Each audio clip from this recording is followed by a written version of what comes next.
are also focusing on the real opportunity that we have in the future. This continent is going to be home to a quarter of the world's population by 2050. This is the continent that has renewable energy resources. This is the continent that has 2/3 of the world's arable uncultivated land. This is the youngest continent. So we have real assets that has the potential to make Africa central to what happens globally going into the future. And that is why integration is front and center, left and right, in us going forward. That's right. Although data speaks a different language, data shows that investments in our region are not as risky as they are being profiled. So in fact, this profiling of our region as a risky destination is a conspiracy by people. And I saw some of them about a week ago, 2 weeks ago. They were trying to profile us, the credit rating agencies. I think they are the new tools of colonialism, if I may say. Because data speak a different language from the risk we are being profiled. And as a result, we are all now in this space, and it's almost a consensus that the people, the rest of us in this region, we pay anywhere between 4 and 8 times more for resources, for development, for investment, put in place infrastructure than others, than our brothers and sisters in the global north. And we have no problem with our brothers and sisters in the global north accessing finances lower than us. The question we are asking ourselves is that why are we not getting the same treatment? Why are we being profiled negatively when facts and data show something different? So this is the conversation we want to have, and it is a foregone conclusion today that the system we have is not working. It is not working. It can do better. And that's why we are saying there is need for reform of the international financial system to do 3 things. Reform to speak to time. How long does it take? It takes minimum 18, 24 months. You know, some of the interventions don't have that kind of gestation period. It doesn't have that time. Number one. Number two, national institution. But we are saying there need to be a conversation. We need a conversation that makes all of us winners. And what we are saying is, in the reform of these institutions, we're not being reckless. What we are saying is, let us have a fairer international financial system that doesn't price the rest of us into debt, into default, into a situation where it becomes impossible. I mean, let me just ask us seated here. If one person is paying 8 times more than the other, isn't that person paying 8 times set up to fail from the beginning? In fact, it would be a miracle if you don't default. In fact, I think some people are asking themselves, why have these people not defaulted? And it is the same reason, for example, why those Moody's people, the credit rating agencies, were really pushing that, you know, Kenya is in very serious situation. Until we told them, if you continue profiling us negatively, we will pay off this debt and see what you're going to do. Because they were making it look like we are unable to pay. We're telling them we want to pay. In fact, we want to pay before it's due. And they wanted to tell us, if you pay before it's due, it amounts to a default. What kind of nonsense is that? I mean, if you pay your debt early, how does it become a default? It's madness, isn't it? But we're not conforming to what their expectations. So they're wondering, you are paying 8% more. Why are you not defaulting? Why do you want to pay early? This is the unfortunate conversation we want to have. And that's why, just to conclude, we're saying we want a fairer system that doesn't mistreat other people. We want a fairer system that we pay whatever others are paying. And good people, asking for a fairer system, saying that we want to pay the same interest others are paying, is not asking for too much. It is not breaking the system. It is not unreasonable. I mean, by all accounts, it cannot be unreasonable. We're all saying, let's pay what others are paying. And let's get the scale that can help us achieve what we want. And let us accelerate so that we can all move at the same pace. So that is the push. It is the position of many leaders in the global south. This is not a conversation of North versus South. No, it is a conversation of fairness. And we're not saying the global North should pay more than us. No, we are saying let's pay the same. Tell me how that is not a good thing. The Greenspan here, there are limitations of the current financial institution. There are limitations with the World Bank. There are limitations with the IMF. There are limitations with multilateral banks. And we are not accusing them of anything. There are limitations, genuine. Maybe they are 20%, as has been said, of what they were. Maybe the magnitude of the financial challenge that we have as a globe goes beyond these institutions. How do we develop other capacities? How do we raise more resources? And that is why the conversation about carbon tax is no longer a sterile. It's no longer a sterile proposition. It is a real proposition. How do we raise resources that can be used in a different paradigm without the current limitations, where we invest these resources in the biggest return on matters to do with green growth? How do we decarbonize the globe together?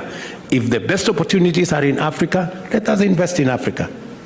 If the best opportunities are elsewhere to decarbonize our development, let us invest in that elsewhere. We are ready to have that conversation. And I said that we do not want to be left out of the equation. We want countries in 1945. We didn't exist in 1945. Today we exist. And we don't want to be pushed into the corner. We want to be seated here and making a contribution. If it is carbon tax, if it is on aviation, we want to pay our portion. If it is on marine movement, we want to pay our portion. We want to pay our portion. We don't want to be joyriders. We don't want to be bystanders. We don't want to be in some corner, because the old adage says, if you are not on the table, you could possibly be in the menu. I think we may possibly have been in the menu for long. Now, we don't want to be there anymore. We want to be where the conversation is having on the next global financial system. And we want to make our contribution in terms of, and we want to make our contribution if there is any contribution to be made in terms of paying our portion of taxes that are required. Kenya. I think there has been a debate as to whether you can talk about a green growth, development, climate change in the same sentence. I mean, there's been a belief somehow that green energy is not sufficient, doesn't have the scale, doesn't have the cost that can drive industrialization or real development. I think the narrative is changing. In fact, the reality is that it is no longer possible to talk about development without talking about climate change. Because climate change is having a huge impact on any meaningful development. In fact, many countries, as was said very ably by Secretary General here, many countries are funding with their huge budgets the effects of climate change. And you have two situations. She said it so well. Two situations. Situation number one, you have a situation where because of this profile of risk, you're paying much more than others. You have another situation of effects of climate change, which you never benefited from. You know, you didn't get the industrialization that came with the exploitation of fossil fuels. So you're stuck with a situation where you are paying huge interest rates in an underdeveloped system, and you turn in between, you don't know where to stand. So what we should be, my focus, and that is why we are having the Africa Climate Summit, where we want to consolidate our thoughts, our ideas, and what we think the solution to where we are, the challenge that we are of development versus climate change, what we think as a continent should be the way forward on the 4th and 6th of next month. And I welcome all of you to come to the summit so that you can bring these very good ideas and we can consolidate them together.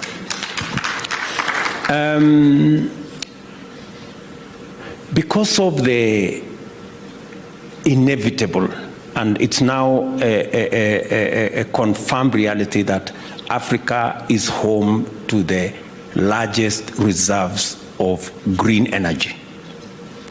Africa is also home to the minerals, actually almost 40–45% of all the minerals required for green transition. And therefore, with that kind of situation, green growth will be most viable in this continent. And development around industrialization, around manufacturing, will now make a lot of sense where you have the largest reservoirs of green energy, and that is in this continent.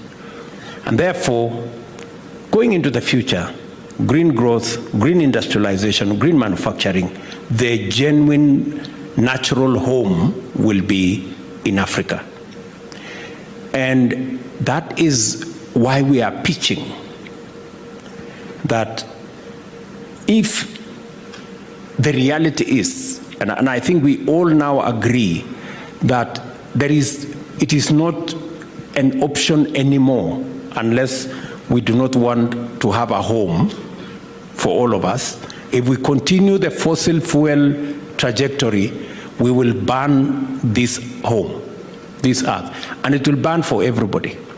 It will not burn for the global south and leave the global north, or burn for the global north and leave the global south. We are on these together, you know, so we better act together. And that is why we've taken the position that we do not want the old narrative of finger pointing. We want to solve this problem together. The global south and the global north together. How are we going to do it together? We have renewable assets. We have green energy. We have green minerals. We can provide green industrialization. What we don't have in abundance is financing and technology. We can have a win-win outcome if we bring global south green energy resources, global south green energy, global south green minerals, and we bring global north technology and global north financing.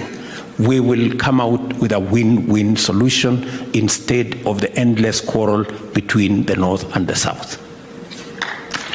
That is the proposal we intend to bring, and we do not want to come to the table with a blame game situation. We want to come to the table with solutions, and we will be proposing how we intend, how Africa can leverage on its assets, number one, of green energy, number two, of green minerals, number three, of our human capital, the youngest continent in the world, number three, of smart agriculture, and unlocking the potential of the 2/3 uncultivated and arable land in our continent. How do we bring these assets to the table?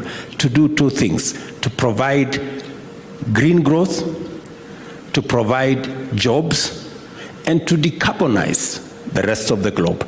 We can make a very significant contribution as a continent using the assets that we have in solving the global problem of climate change that is coming as a result of the exploitation of fossil fuels. So I think we really have a win-win possibility. And we can do this together. So this is what I imagine that to be, and we will be having that conversation. We are willing to listen to others. We are willing to bring our ideas on the table. What we have refused is that we shall not be a continent anymore of victims. We will not come to any table just as victims of climate change. We're coming to the table with ideas and possibilities of solutions on what we can contribute, because Africa can make a contribution to the global solution, the global challenge, and provide solutions to the global problem that we have. And we want to be seen in that new approach to the issues around the global challenges we have. And I did say, for example, I mean, we need to look at alternative sources of funding. We appreciate that there are limitations, as was said by my sister, there are limitations. It cannot happen otherwise. You know, we just have to agree that we cannot depend on the benevolence of a few countries. This is a global challenge. It requires a global solution. Not depend on the US or the Canada or France or Germany. We have to have global infrastructure that will give us global resources. Then we need to agree this time round, the way it is given out, is not given out where others are paying 6 times more than others. It is now given out. We agree on the formula for giving out. We were not there when the other formula was being agreed. So this time round, we agree on this formula together. And let me say one more thing.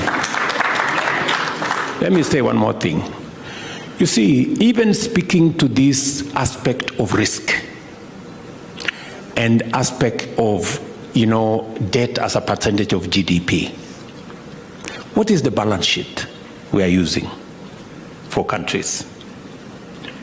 Have we really captured the assets of every country? On one hand, we capture the assets that have been developed using fossil fuel resources. On the other hand, we give no account of renewable energy resources that we accept that they are huge resources, but they are nowhere in any country's balance sheet. We have huge assets of carbon sequestration. When are we going to make our renewable assets part of our assessment of our wealth and make it a percentage, the money we have borrowed, a percentage of GDP? When are we going to make our renewable assets part of our balance sheet? When are we going to make our carbon sequestration assets, natural assets, our mangroves, our forests? When are we going to make it part of our assets so that when you calculate the money we have borrowed as a percentage of GDP, you don't tell us we are at 65 when we are actually at 15. It means we can open up a lot of fiscal space if we were assessed appropriately with all our assets. I mean, it's another conversation we must have. I have talked to the Africa Development Bank on this subject, and they are the ones actually who are telling me, look, I think there is a conversation we should have. And we should do this without all these geopolitical pushes here and there. We do not think, and I insist that we shouldn't be having this quarrel between the West, the South, China on the other end. I mean, we're all one of the same, part of the same equation. And it's not also going to be fair for anybody to be asked to choose friends. That you cannot talk to the West and talk to China at the same time. I mean, that would be very unfair if anybody were to require of us that, or to try and choose friends for anybody. I think we just need to be fair. Let us look at a global problem. Let us have a global solution, including everybody. China must be in the equation. Our brothers and sisters from the global south, those of us from the continent must be in the equation. Of course, our brothers from the global north must be in the equation. Let us have a conversation about how to solve this problem together. Because in any case, when it finally, I don't want to use the not so good words, when we are in this together, and everybody is going to, I didn't want to say when the shit hits the pan, because I'm told it's unpresidential. So we will all be in it together. So it's better we leverage on all our assets. What China can bring into the equation, let's get China to bring into the equation. What the West can bring into the equation, let us bring it into the equation. What we as a continent can bring into the table, our assets, our renewable assets, our green minerals, whatever it is that we can mobilize, our agricultural farms and all our human capital, whatever we can bring to the table, let us bring to the table and solve this global problem together. Let me just say that this conversation we're having about finance and how to de-risk it, how to make it affordable, how to make it accessible, that conversation is not complete until you bring in the private sector. Because the private sector has great potential of a multiplier effect. But you know, the private sector cannot go ahead sometimes, especially in spaces that are risky. The private sector is driven by return. And therefore, they want to know what is the return, because the private sector shareholders demand from management, results. So for us to multiply what we are doing in the public sector, the private sector is very significant and very important. And that is why when we are discussing about de-risking, there is no way you can get private sector money into Africa if we haven't sorted out the issue of risk. Nobody's going to invest here. We just have to be honest to ourselves. The moment we sort out that, and they can see what the public sector is doing, the private sector can multiply that 2-3 times. It is, they can bring that on board. Now, I will give you a practical example in Kenya. We had a conversation as a country about the cost of fintech money. And it was quite something. It was quite a conversation. In fact, it was one of the big conversations in the last election. Fuliza. You remember, you guys remember. And it was because I think the fintech companies were charging 1%, I think, per day or thereabout. So it was 300% per year or something like that. So, and the big conversation was, this is predatory. That was the language then. But let me tell you the positive side of this. So when we decided, as government, when I came into office, I promised that we would look at another financial product that would be cost effective. So we came into office, I called the fintechs together. They are business people, but they are also patriotic. I was really amazed at the patriotism of the fintech companies. They were making money with what they were doing, but they were willing to work with us on a product that would make them make less money, but more beneficial to the public. So that was amazing. I mean, really, that's how positive they were. So we developed a product, the Hustler Fund. Instead of charging 1% per day, we are charging 0.002%, is 8% per year. And all the fintechs that were in that space, many of the banks that were in that space, participated in bringing into being a product that was more amenable, accessible. It was much more cheaper to the public. They participated in it because they saw the value of greater access. Today, we have close to 15 million Kenyans on the Hustler Fund. We've lent 35 billion in the last 8 months, Kenyan shillings. And we have 7 million people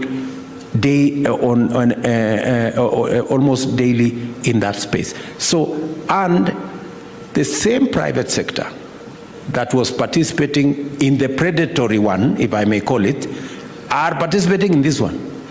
And they are supporting it. So that tells you how the public sector can influence the private sector to do the right thing, to bring down the costs from what it was to what it is. And that is how I could explain that if, as the public sector, we were to de-risk the space around financing, we would leverage more resources from the private sector once they see what we are doing in the public sector. So my conviction is that the private sector is an important player in this equation we are having around financing and climate change, and especially financing for those of us in the global south that we feel a bit disadvantaged.